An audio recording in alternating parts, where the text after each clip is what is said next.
Hey guys, my name is Harsh. Welcome to my channel, The Tech Turbinator, and this is my first video on my channel. And today we are going to talk about the Galaxy Watch in 2020. So let's get started.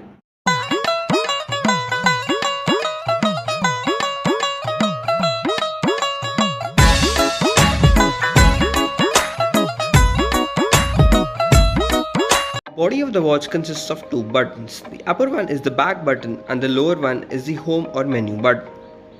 On the front we have a rotating bezel which can be used to surf the watch. This is still my favorite part of this watch. On the left we have a very loud speaker, and on the back of the watch we have a heart rate sensor. The Galaxy Watch has the following specifications.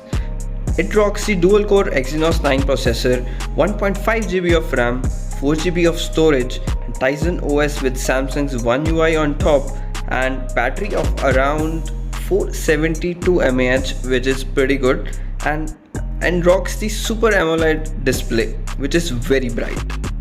If you are wondering that my watch looks different from the original Galaxy Watch, that is probably because I've customized it with bezels and some extra straps. I'll leave a link for both of them in the description in case anyone wants to buy.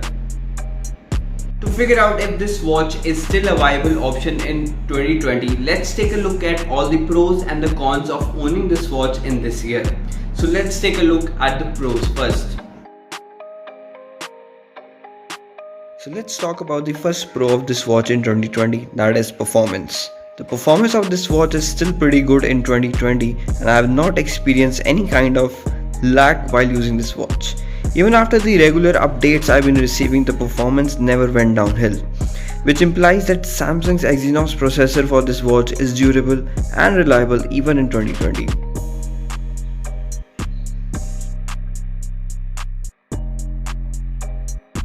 The second pro of Galaxy Watch in 2020 is its 1.3 Super AMOLED display with 278 ppi density with the protection of Gorilla Glass ZX Plus on top.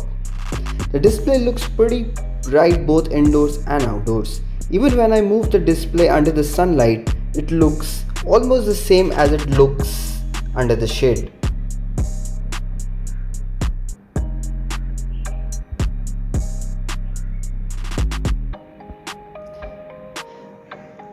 The viewing angles of the display are amazing too. I don't see any kind of distortion of the image from any angle. Further, the watch offers the always on display feature, which was recently introduced by Apple in their Series 5 watch. And not to forget, they charge $80 to $100 extra for that feature. Holy shit, they are crazy. The third pro of Galaxy Watch in 2020 is its 472 mAh battery. With the always on display kept active, I can easily get 2 days of battery life with heavy usage. With the always on feature kept inactive, I can get through 3 days without charging this thing.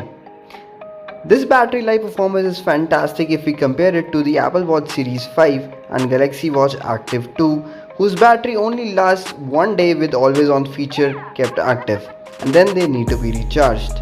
So a thumbs up on the battery of Galaxy Watch in 2020.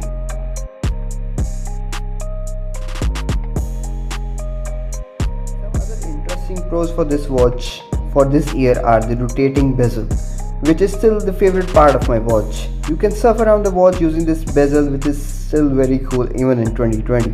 Other than that, the Samsung's One UI interface, which makes the experience easy and smooth. And not to forget the speakers and mic on this watch. They still sound pretty cool even after 1 year of usage, and they sound pretty better than Xperia X series phones. Trust me, I'm not even kidding.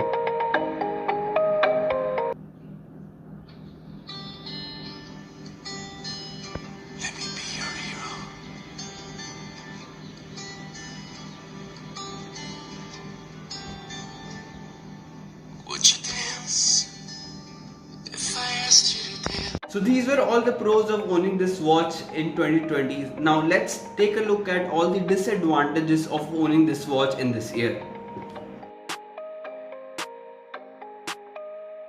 First disadvantage of owning this watch in this year is that it comes with a heavy and a bulky design. The reason this watch is thick is because of the 472 mAh battery it contains and also the rotating bezel. Watches like Galaxy Watch 2 and Apple series have a sleek design, but it comes at a cost. That is the battery life. If you prefer watches like Galaxy Watch 2 or Apple Watch, you will not get the same battery life as the Galaxy Watch. I also talked about this earlier. So it's your choice to make.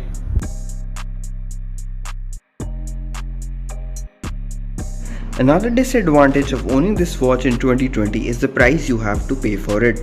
The watch costs around $280 for 46mm model and $260 for the 42mm model. In India, the 46mm model costs around 30,000 and 42mm version costs around 26,000. This will probably be the deal breaker for most of the people. For some reason, Samsung does not reduce the prices of their older generation watches by much. The newer generation watches are in fact cheaper. For example, the Galaxy Watch 2 Active costs around $230, which is a bit surprising.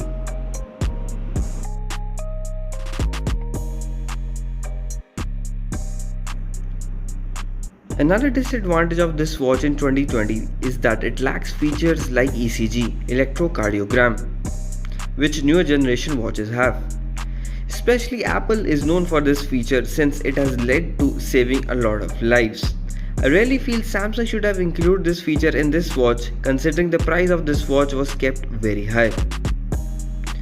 However, you can measure your heartbeat with the heart rate sensor present on the back of this watch. Overall, the Galaxy Watch is still a viable option even in 2020 due to its performance and features. If you want to buy a Samsung smartwatch which has great battery life, I would certainly recommend the Galaxy Watch to you. But if you are okay to charge your watch every day, I would suggest go for the Galaxy Watch Active 2 version or wait for the 3 version, which will be out pretty soon.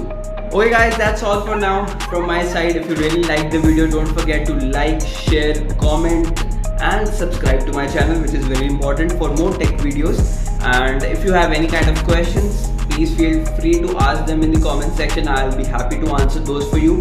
You can also follow us on Instagram, the Tech Turbinator Arshi. I'll leave a link in the description for you. So yeah, that's it. Until then, goodbye, take care and don't forget to smile.